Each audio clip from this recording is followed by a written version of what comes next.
Talking about Horus Heresy 3.0, we got leaks.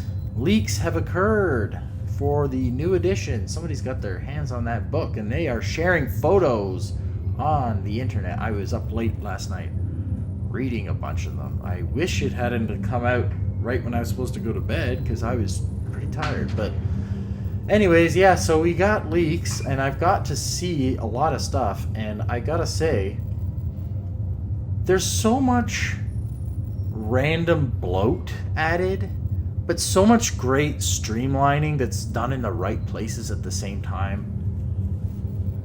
And overall, I'm very much looking forward to playing this edition. I know there's a lot of people who are concerned, disappointed, their game has been destroyed.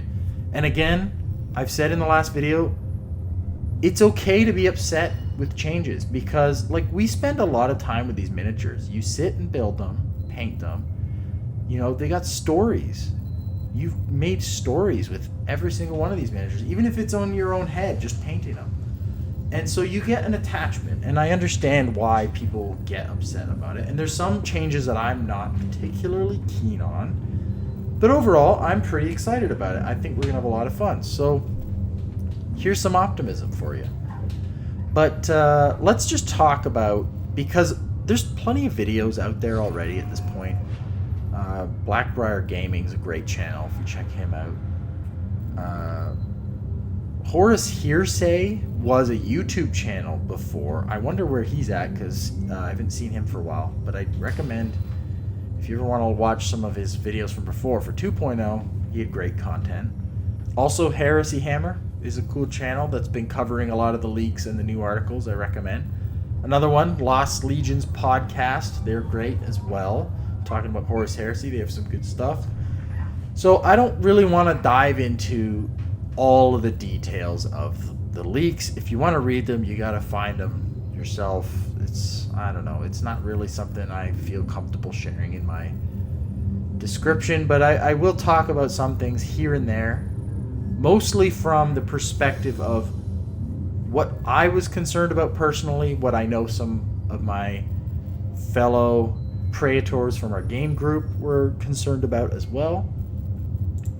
And I'm going to do that just by kind of going back on some of the videos I've uploaded recently and seeing what has actually been addressed.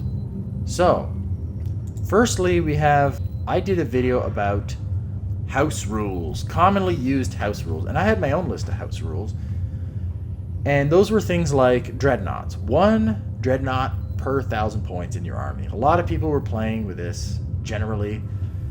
I don't think this is going to necessarily have to be a thing anymore. 1, because of the way the Force Org chart works now. It's no more Talons. Dreadnought Talons are gone. 1 Dreadnought per detachment, in fact. They have a whole detachment just for 1 Dreadnought, so that's interesting. So that's not going to be really a thing as much, I don't think. If you're going to want more Dreadnoughts, you're going to have to take more Centurions, because each Centurion unlocks 2 more auxiliary detachments. But the other thing is, now that weapons have damage, that means these Dreadnoughts are going to be easier to kill, especially with Melta guns. Melta guns look like they're going to absolutely destroy Dreadnoughts now. So people are going to have more answers for them in general, so that kind of just solves that problem. I hope Dreadnoughts aren't too underwhelming. In fact, I kind of hope they get a couple extra wounds, because I don't think they're going to survive as much as they did before. I think if they don't get an extra couple wounds, they're actually probably going to be kind of weak. So we'll see. We don't know. We got to see the rules properly. We got to actually open up a physical book and read them. So, Dreadnoughts. The other thing was, Dreadnoughts always explode in the current edition. But there is now a universal special rule called Explodes Bracket. So they've created this so they can apply it to vehicles, Dreadnoughts, whatever they want to, instead of having to rewrite it multiple times. So that was a smart design. And that's exactly what I'm talking about with what they've done with this new edition, where instead of having to write it in the usual place, they made a new way of doing it. So on the one hand, while it seems very different, they've actually done the same thing, just in a more readable and convenient way. So I like that they've done that, because I had a house rule where Dreadnots would only explode on a 4-up. Now there's explodes bracket, and the number in the bracket is what you need for a thing to explode. And the explosion is still strength 8, AP nothing. It's 1 damage, I believe, and it's always 6-inch range now, so that's crazy. I like it. I'm here for it, so good changes there. Dreadnoughts are addressed, so I'm happy. Challenges. Aha, yes, challenges. Challenges were a bit abusable. You could Primarch lock a Primarch, as it were, with piddly rando tactical sergeants or with chosen warrior units. Especially with a command squad or certain legion specific ones where they had chosen warriors, but they also would have stubborn a lot of times, or inexorable, or whatever. And it would basically mean that the Primarch was screwed, or the special character of whatever kind. I want my killy characters to be killy, and so overall, my concern with challenges are addressed based on what I've seen in the leaks. Even though it's way more complicated, your basic average sergeant, and I hope chosen warriors is not a thing, we don't know yet, but challenges are going to be more rare. We don't know if the wounds don't spill over. I doubt they're going to spill out at this point. But they've made it more complicated with gambits, and overall I think it's more interesting. I don't think it's actually going to be that bad. And because it's going to be rare, I think there's going to be maybe 1 or 2 challenges per game now, instead of like every little sergeant. So to me, the concern is addressed. We got a new system to learn, so that's something to wrap your head around, but I'm happy with it. Next up, we got the 2-up save sergeant mixed save units. This one I have no idea yet. No idea if this is going to be addressed or not. I'd be surprised if they didn't fix this somehow. We still don't know. So 2-up save sergeant, tanking everything, not sure. Shooting reactions. Aha, yes. So just reactions in general. I had a house rule that a unit could only perform 1 shooting reaction per turn. So you couldn't intercept, return fire, and Overwatch.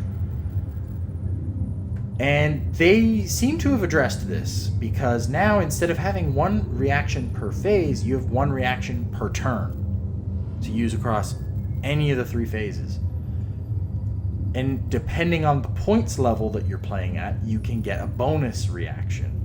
The reactions have been streamlined a little bit. It seems like there's just the movement reactions have been merged into one, where instead of withdraw or advance, it's just reposition, which I think it should have just been the whole time. That's fine. There's a return fire. Don't see an evade. Evade, I think, moved to assault phase now, where it's actually a movement to avoid a charge. But yeah, the concerns around reactions actually have been addressed, because I think they've been reduced a bit. They are not as insane as they were before. And they've made a lot of things like Death or Glory is now a reaction. Counter challenging if it's not your turn is now a reaction, so that's interesting. Like, there's a lot of... And also take a drink every time I say that's interesting. Please roast me for that. I gotta stop saying that over and over again. So yeah, reactions, the shooting reaction thing, I think, now I'm not sure, but I suspect that a unit can only make 1 reaction per turn now. So this concern is dealt with. Again, I'm happy with that. Vehicles using shooting reactions. Aha, yes, because you can only use defensive weapons normally for shooting reaction, and it looks like that's still the case. So we don't know what a defensive weapon is yet, technically.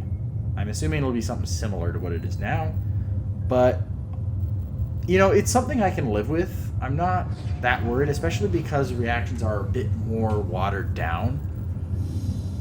To me, this is addressed, not in the exact way I would want, but I'm not concerned about it anymore. So that's fine with me.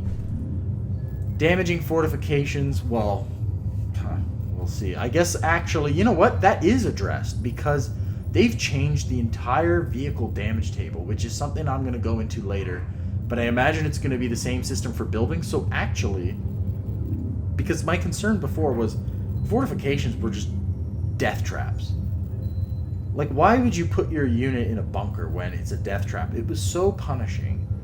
I think that's actually going to be gone now, based on what I'm seeing. So, again, that is also... that concern has been addressed. So, all of my house rule concerns are actually addressed. Like, I'm not worried about it. I can erase my house rules. Except for the 2-up safe sergeant thing. We don't know about that. Okay, so that's for those house rules. The only other things would be... we have Dreadnots. We figured that out.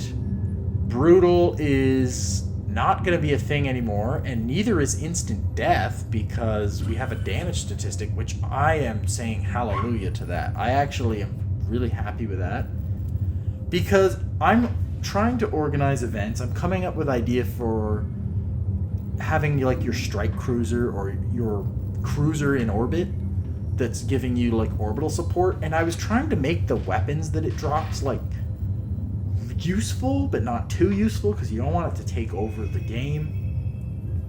But I didn't want it to instant death stuff, but it seemed wrong to not make it strength 8 or higher. So now with these new rules, no longer instant death with doubling out the toughness with your strength, there's damage statistics. I can make these orbital strikes strength 10 and not have it instant kill a Terminator or a character. It can be 1 damage. It could be like no AP, but still have breaching 6 up or 5 up. So it's... And then it's also useful against vehicles. I could give it Armor Bane, or I could give it, It's gone to a place now with stats where it's more granular and it's more useful for the actual job that it's designed for, without it being accidentally good at other things. For example, a crack missile on a missile launcher, right? Strength 8, AP 3. They weren't very good against vehicles, but they were sure good at killing power armor, which is kind of weird.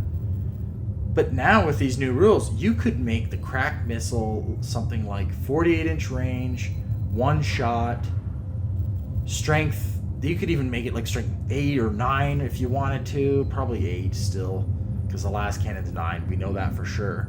It could be like AP 4 or 5, but have like breaching 5 up or something, or 6 up. And it could be like 1 damage, but it could have heavy D. So if you stay still, you get 2 damage. And that way, it could have Armor Bane, like the last cannon. So Armor Bane is now, if you glance, you treat it as a pen.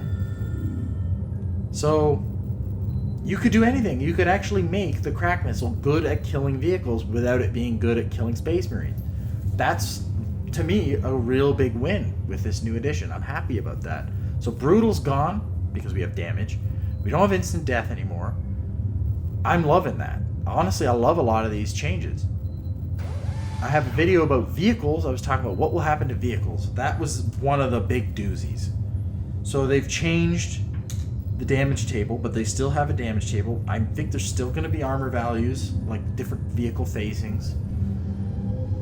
Basically, they've done it where you can get a glancing hit. So if you tie your roll with the armor value, it's a glance. But the glance does not do hull point damage anymore. It only rolls on the damage table. The penetrating hit doesn't roll on the damage table at all and only does hull point damage, which is funny because I had an idea for doing that exact thing. I never thought in a million years they would do it this way. I'm actually really happy with that, because they've buffed the hull points of all these vehicles, and there's no more one-shotting with your las cannon causing an explode result anymore. So the damage table is basically, there's only 3 entries on it. You roll a d3. The first one, I believe, causes stun, which is one of the new statuses, which means it can't react. Fair enough. There's one that causes pinning, so it can't move. And there's one that causes suppressed, which means it can only snapshot. Which, by the way, snapshotting has changed. Depending on your ballistic skill, you could actually snapshot on a better hit roll. So if you're ballistic skill 3 or lower, you snapshot, you hit on 6s. If you're ballistic skill 4, or better, you actually hit on 5s. So snapshotting is not as punishing. Now back to the vehicle thing. So you have these 3 statuses. Those are your new damages, and they stay on the vehicle permanently until it can repair. Apparently vehicles will have some kind of a repair thing they can try and repair on a 6. That's kind of like they're testing to rally or unpin themselves, sort of a thing. But yeah, so you have your pinning is essentially immobilized. Suppressed is essentially weapon destroyed, but it like makes all the weapons less effective by only snap firing. And stunned is you can't react at all, actually, is what it is. And if you get a certain status on it and you cause another glance and get the same status on it again, it causes a whole point of damage instead. So that's how you get that extra damage. Now, a lot of people, well, some people I know, I won't say a lot, but some people I know are not happy with this. But I am actually quite happy with this because I've had games where I fire las cannons at my opponent's shiny new tank, and then I roll that 6 and blow it up instantly. And on the one hand, it's satisfying, but on the other hand, I feel horrible about it because they basically feel like they've already lost the game. I don't know, maybe we're just being sour, but to me, I'm happy that you can't just one-shot the tank anymore, unless you're getting close with the Melta. But that's the interesting thing with the Melta now, because Armor Bane is now different. If a Melta gun shoots at a Armor 14 vehicle, we'll use as an example, Armor Bane is no longer 2d6. It's treat glances as pens, which means your Strength 8 Melta gun hitting Armor 14, you need a 6 just to do anything on it. So if you are not in that half range, you can only glance Armor 14 with a Melta, which is how it was before. But that means you roll once on the damage table. If you are within half range, you get Armor Bane, and the gun does double the damage. So you're at 6 damage with the Melta gun they showed us, and you get Armor Bane. So you still need a 6 just to pen.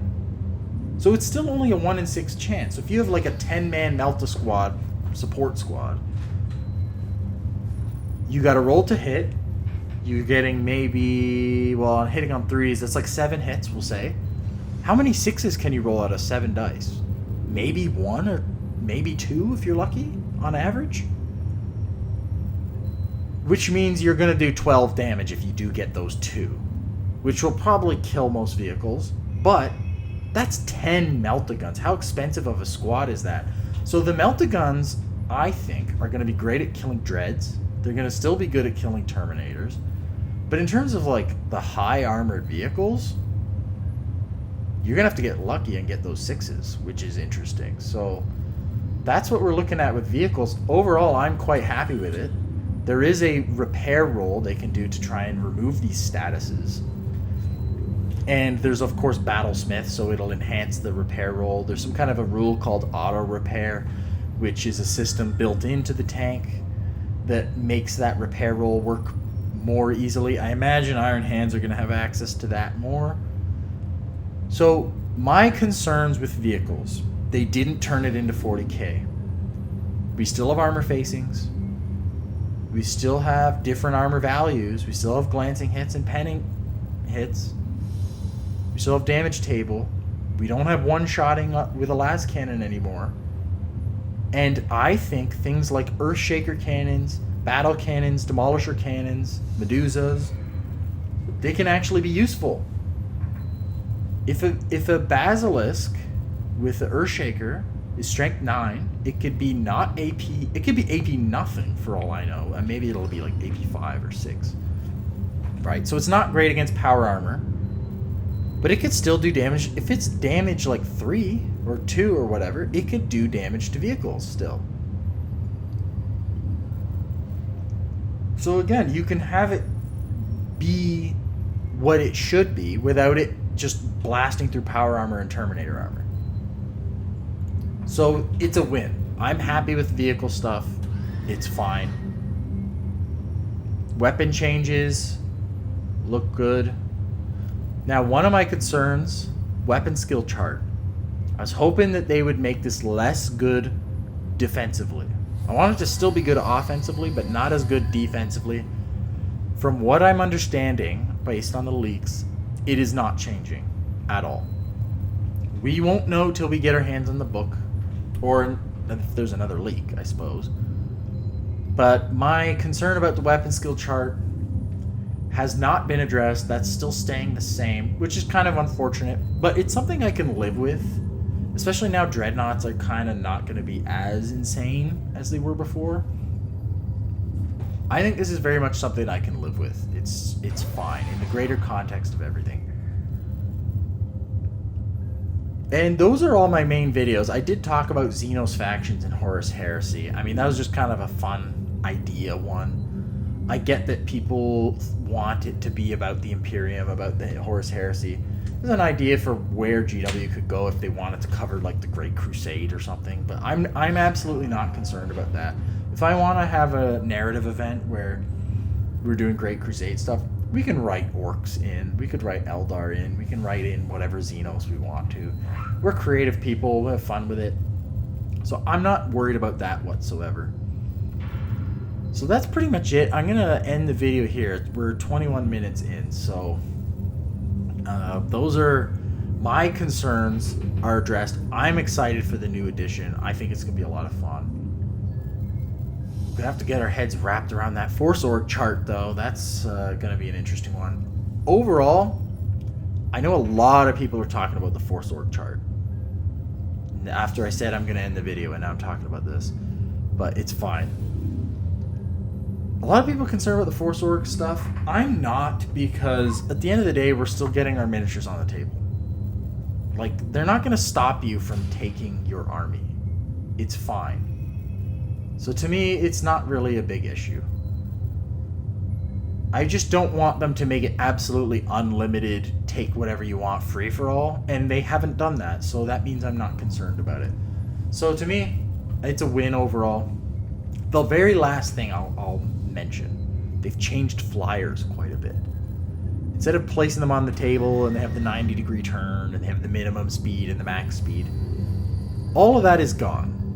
And they have these things called combat assignments now. So basically your aircraft sits in reserves and you assign it a combat assignment each time you want to bring it in, I guess. I don't know if you have to roll a dice or not. I think you do. But yeah, there's like drop mission, which is basically drop off troops. Extract mission, which is extract troops. You have strike mission, which seems to be like attacking a target with like a main weapon. Strafing run, which also is like attacking with weapons. I'm not exactly sure the difference yet. But yeah, then there's like a combat air patrol advanced reaction. So if you have like an aircraft in reserve, you can spend a reaction point to have your aircraft intercept the other player's aircraft. It's this whole thing. It's kind of crazy. But the weird thing about it is the aircraft sits in reserves and just goes onto the table for your turn and then leaves at the end of your turn and then stays in reserve. So my question is, do you need a miniature for this? Like, that's the weird thing is I have a Thunderhawk for my Imperial Fists. I have the Atos Dios, Dorn's Thunderhawk. I've got a Storm Eagle I'm working on currently. I've got a Fire Raptor for my World Eaters. Like, you know, we work hard on these miniatures. Is this thing going to even sit on the table? Because it doesn't seem like it. That's the weird thing I'm kind of wondering. Like, I know a friend of mine who just painted their Thunderhawk beautifully, and it's going to spend like 80% of the game not on the table. Based on what I'm reading here. Now, there could be stuff I'm missing. So, don't quote me on that just yet. But, yeah. It's kind of weird. So, I don't know. Alright, one last thing, because I can't help myself. Oh my goodness. It seems like they're getting rid of a lot of reroll abilities. Like, I'm looking at Hatred right now. Hatred special roll grants bonuses against enemies of a specific faction, type, or trait. When locked in combat or engaged in a challenge with enemies that have the type or trait of, they're the hated foe, all models of this variant gain +1 to wound, basically. It's a +1 to wound ability now. Instead of re-rolling to hit, it's +1 to wound. So there's a lot of things like that I've seen where they're getting rid of rerolls, which I'm actually a huge fan of because it slows the game down. Let the roll be the roll. It's fine, If you want to do a modifier, do +1 to hit or +1 to wound or whatever it is, Or give extra attacks. That sort of thing. That's fine. So that's the last one I'm talking about. But there's leaks. There are leaks for Horus Heresy. I don't know when this edition's coming out. I hope it's before July, maybe early July. We'll see. Because I have something planned I want to do. I'd love to do a learning game day. Those are always a lot of fun. You make tons of mistakes, but you just have a good time. And everybody's on an even playing field because nobody knows how to play the game yet. So, that's it. Horus Heresy. We know my concerns, my fears have been addressed. I'm happy about it. I know some people are not. I know a lot of people who are. There's always going to be that. Please discuss. What do you think about all this? Thank you so much for listening. Again, to my insane ramblings that went on way too long. I'm shouting into the void. And if you hear me, thank you very much. Goodbye.